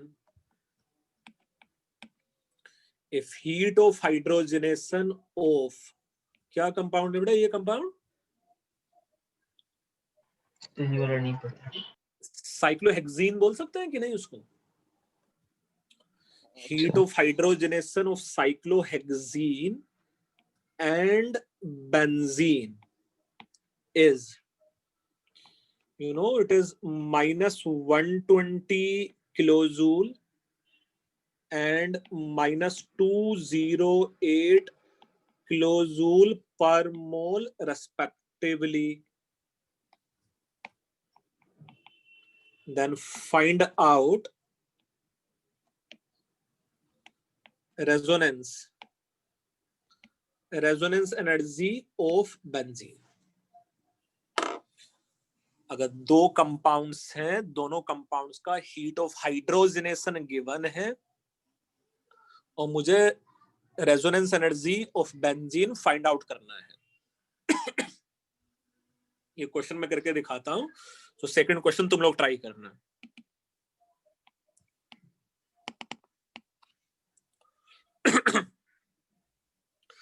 hydrogenation reaction का मीनिंग क्या था? हाइड्रोजन ऐड करते हैं। हाइड्रोजन ऐड करते हैं और ये साइक्लोहेक्सीन बन जाएगा।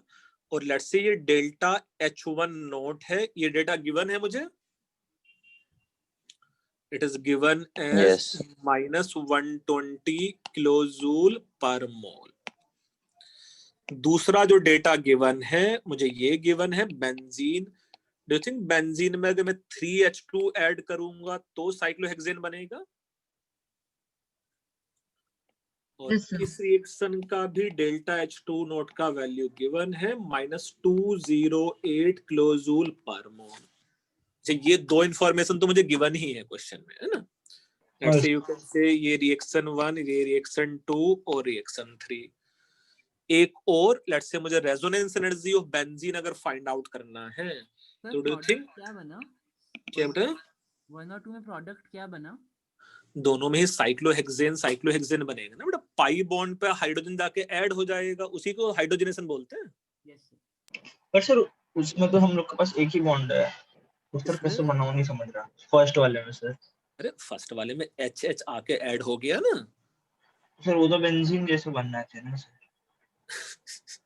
बेटा सर वो इसके पास एक ही तो बॉन्ड है। यहाँ पहले एक मारो एक सर H मारो। था, अब यहाँ दो H आ गए हैं, बाकी सब जगह सेम रहा लेट से, तो HH जाके पाई बॉन्ड पे ऐड हो गया है ना, वही तो हाइड्रोजनेशन है।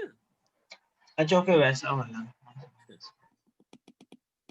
अच्छा, बेंजीन में ऑब्वियसली मेरे पास सिर्फ C6H6 था और उसको मुझे C6H12 बनाना था, तो 3H2 ऐड हुआ। ओके। जो मुझे इंफॉर्मेशन चाहिए वो ये है कि इसके एक रेजोनेटिंग स्ट्रक्चर से ये बेंजीन कैसे बनेगा, है ना। ये टेक्निकली मुझे डेल्टा H3 नोट का वैल्यू फाइंड आउट करना है, यस और नो। यही है ना resonance energy of benzene. Yes हाँ चलो एक और रिएक्शन लिख लो जिसमें ये इन्वॉल्व हो। दिस कंपाउंड जो एक हाइपोथेटिकल स्ट्रक्चर है प्लस 3H2, ये साइक्लोहेक्सेन बन सकता है कि नहीं? हाँ। अच्छा, ये लेट्स से लिख लेते हैं डेल्टा H4। चलो पहले इतना लिख लो, फिर मैं आगे और बताता हूं। फिर इसको एक आसान सा समराइज कर लेंगे।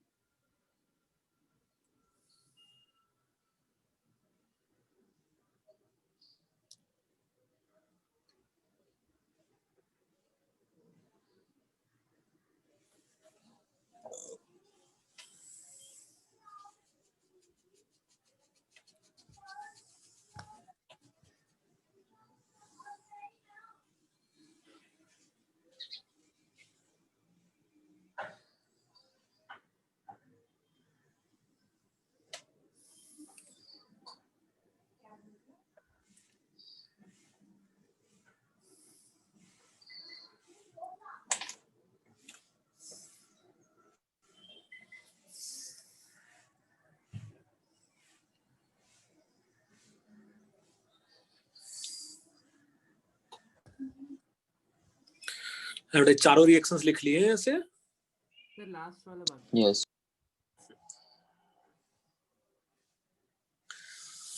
अब चलो मैं सिर्फ डेल्टा H1 का एक्सप्रेशन पहले लिखता हूं बॉन्ड एनर्जी के टर्म्स में।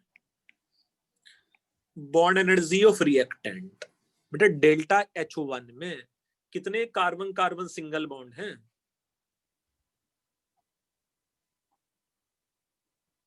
डेल्टा H1 में कितने कार्बन कार्बन सिंगल बॉन्ड हैं? 5। तो मेरे पास 5 कार्बन कार्बन सिंगल बॉन्ड है, और डू यू थिंक एक कार्बन कार्बन डबल बॉन्ड भी है? हाँ। अच्छा, उसमें कितने CH बॉन्ड हैं, कार्बन हाइड्रोजन बॉन्ड्स? फर्स्ट वाले में हाँ, प्रोडक्ट उसमें सर कार्बन हाइड्रोजन बॉन्ड्स कितने हैं? सर 2 है। यहाँ भी तो H जुड़े हुए हैं। 10 अच्छा तो वहां सब भी तो H है कि नहीं है? 10 मतलब 10 हो जाएगा।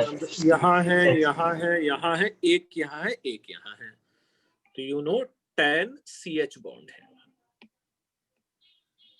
Yes yes sir.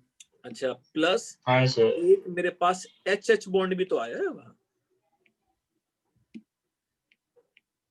Bond energy of reactants है ना,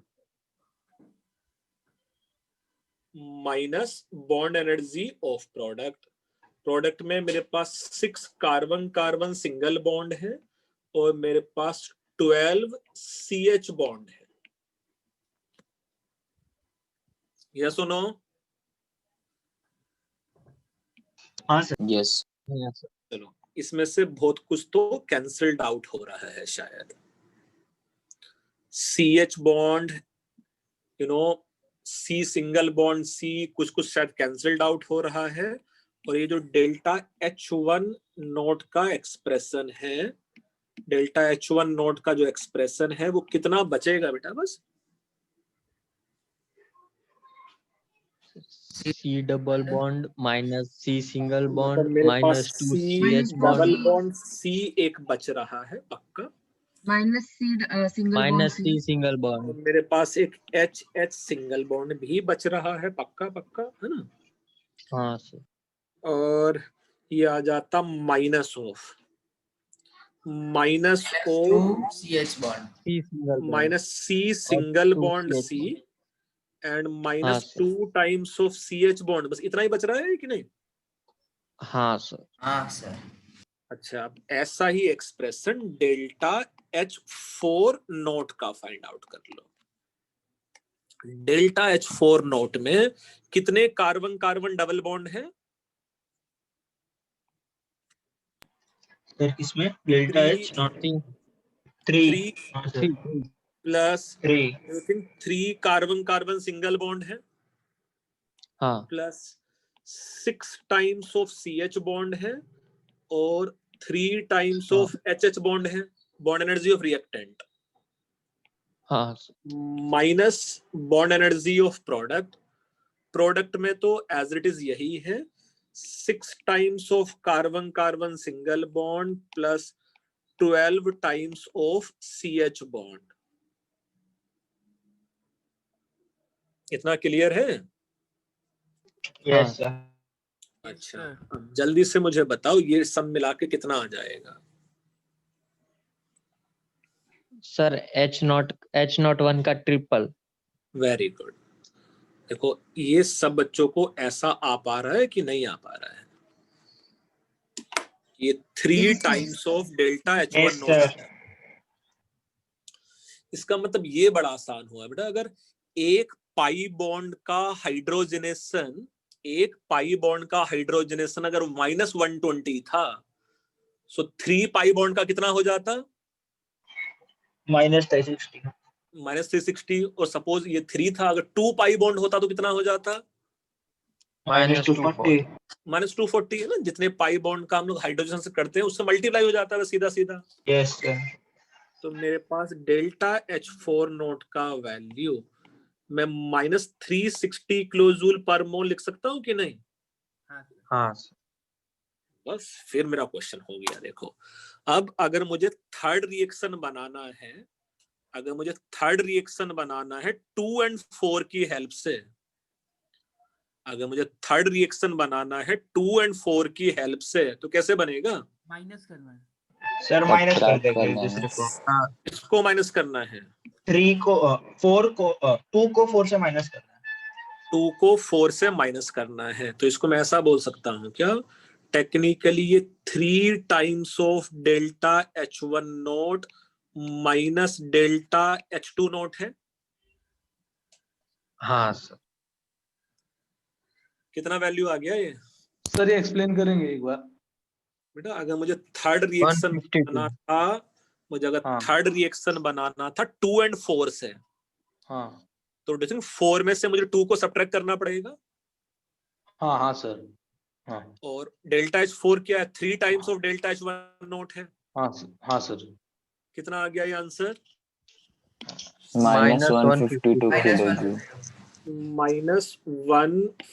-152 किलोजूल पर मोल। यस ये क्वेश्चन आपने मॉड्यूल से लिया है? क्या बेटा? ये क्वेश्चन आपने मॉड्यूल से लिया है? ये पता नहीं, मतलब ये तो क्वेश्चन ऐसे बन गया बेटा अभी, है ना? अच्छा, क्योंकि इसके सिमिलर ही क्वेश्चन मॉड्यूल में है। चलो बहुत अच्छा बच्चा है, तो ऐसा क्वेश्चन मॉड्यूल का कर लेगा फिर तो, है ना? हाँ सर। अच्छा, क्वेश्चन को बेटा लिखो समझो, मैं फिर से रिपीट कर देता हूँ हम लोगों ने क्वेश्चन में किया क्या क्या था। हम लोगों ने पहले देखा कि अगर एक पाई बॉन्ड के हाइड्रोजनेशन से 120 रिलीज होता है तो 3 पाई बॉन्ड से उसका 3 टाइम हो जाएगा, है ना?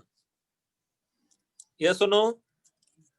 यस सर तो डू यू थिंक अगर मेरे पास 4 पाई बॉन्ड्स होते तो 4 टाइम्स ऑफ 120 रिलीज हो जाना चाहिए था? हाँ मेरे पास 5 पाई बॉन्ड होते तो 5 टाइम्स रिलीज हो जाना चाहिए था, है ना? यस सर अच्छा, और अगर n होते तो n टाइम्स रिलीज हो जाना चाहिए था, है ना? अच्छा, n टाइम्स रिलीज हो जाना चाहिए था, एक्चुअल रिलीज कितना हुआ वो डिफरेंस ही रेजोनेंस एनर्जी है कि नहीं है? फिर बस मैंने क्या Yes, sir.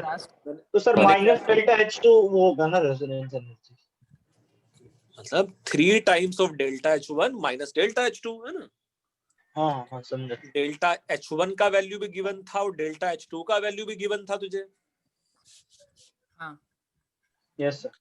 चलो ये समझो, फिर एक अच्छा सा क्वेश्चन इसके बेस पे तुम लोग करना। Okay sir. फिर इससे टफ क्वेश्चन थर्मोकेमिस्ट्री में नहीं बनेगा, है ना?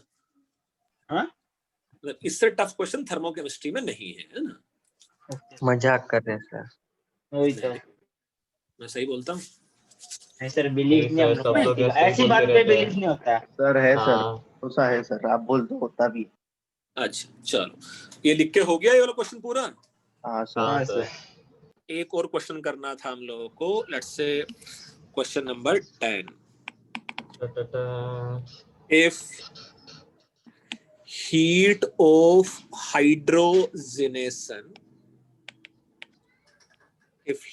hydrogenation, of cyclohexene and, देखो ये ऐसा मस्त कंपाउंड है, सर ऐसा कंपाउंड ही क्यों बनाते हैं लोग? इसका नाम है लेट्स से anthracene. So if heat of hydrogenation of cyclohexene and anthracene is minus T4 and it is minus 132 kilocalorie per mole.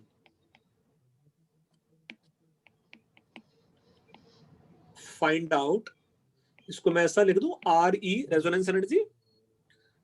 Find out resonance energy of this compound anthracene. भाई ये कौन बच्चा है? रनक, क्या कर रहे हो? टीवी देख रहा है रनक, है ना? टीवी देख है ना? नहीं हाँ सर, सर। हाँ कोई सर, और लेकिन सर। सर मेरी बहन है। अच्छा तो ये बहन है, ठीक है। हाँ आजकल मैं देख रहा हूँ यार, साथ में एक ही घर में बहुत सारे बच्चे कुछ कर रहे हैं, ऑनलाइन खेल रहे हैं ना। बहुत डिस्टर्ब होता है सर। हाँ यार अब ठीक है, जल्दी खत्म होगा ये सब, है ना? सर क्लासेस अच्छा है। अच्छा चलो ये लिखो भाई, आप ही हेल्प कर सकते हो उसमें। heat of hydrogenation of cyclohexene and anthracene is minus 34 and minus 132 kilocalorie per mole. Find out resonance energy. Find out resonance energy of this compound anthracene.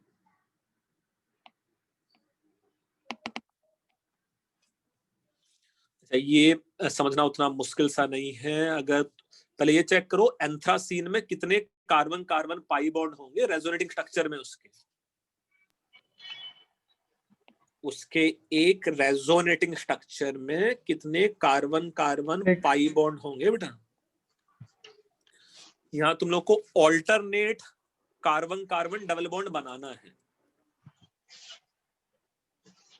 Alternate carbon carbon double bond बनाओ और देखो कितने double bond आ सकते हैं उसमें। Sir 9 alternate बेटा, हाँ sir, alternate carbon carbon double bond बनाना है तुम लोगों को। पर सर एक स्ट्रक्चर में कि नहीं सर? एक यहाँ नहीं बना बता दिया, एक यहाँ बना दिया, एक यहाँ बनाया, एक यहाँ, एक यहाँ, एक यहाँ, एक यहाँ, यही तो होगा ऑल्टरनेट। अच्छा ओके, वैसा ही होगा। एक को छोड़ के वैसा बीच में भी होगा मुझे लगा। भाई बीच में भी बना सकता है तो भी तो कोई फर्क नहीं पड़ रहा भाई। चलो एक रेजोनेटिंग स्ट्रक्चर देखो ये हो सकता है, और तो मैंने अगर बीच में बना दिया है तो उसको भी बना देंगे। देखो हमने बीच में भी बना दिया है तो ये और ये आ जाएगा, ऑल्टरनेट है ना। अच्छा ओके, ऑल्टरनेट का मतलब समझ में आता है ना? हाँ दो डबल बॉन्ड के बीच में एक सिंगल बॉन्ड होना ही चाहिए, है ना? Yes, sir. सब मिला के कितने उसमें पाई बॉन्ड्स हैं? 7 पाई bonds हैं.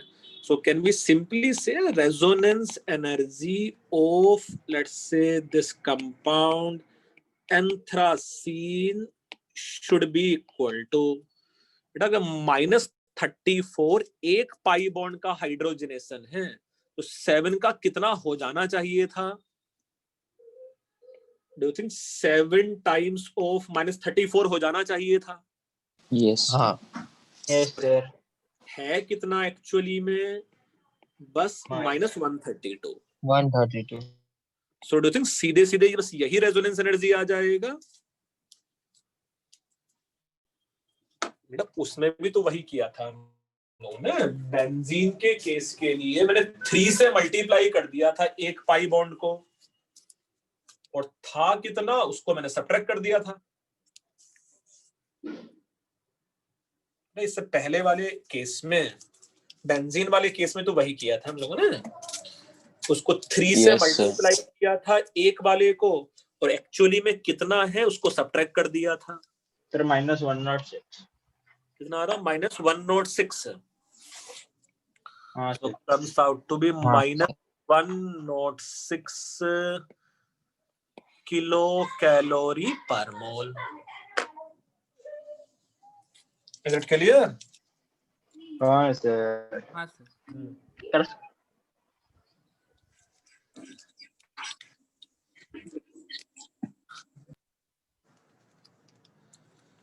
लिख के हो गया ऐसा? No sir. Yes, sir.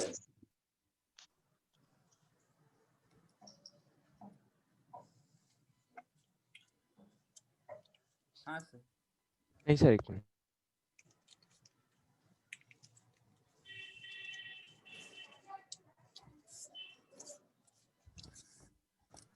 हाँ सर, हो गया। तो ये 10 क्वेश्चंस थर्मोकेमिस्ट्री के लिख के थोड़ा बहुत समझ के हुआ है कि नहीं हुए हैं? हाँ सर। ऐसे कुछ क्वेश्चंस तुम लोगों को सॉल्व खुद से भी करना है। मैं पहले तुम लोग को थोड़ा असाइनमेंट बता दूं, किसी बच्चे को और एक्स्ट्रा असाइनमेंट चाहिए रहेगा तो बताना। भेज दूं? सैटरडे तक बहुत टाइम है वैसे। हाँ सर, भेज दीजिए। हाँ सर, भेज दीजिए। Yes sir. ठीक है। और क्या करेंगे सर हम लोग पढ़ने के सिवा? बहुत अच्छा बच्चा है। सो थर्मोकेमिस्ट्री का मैं एक असाइनमेंट भेज दूंगा आज।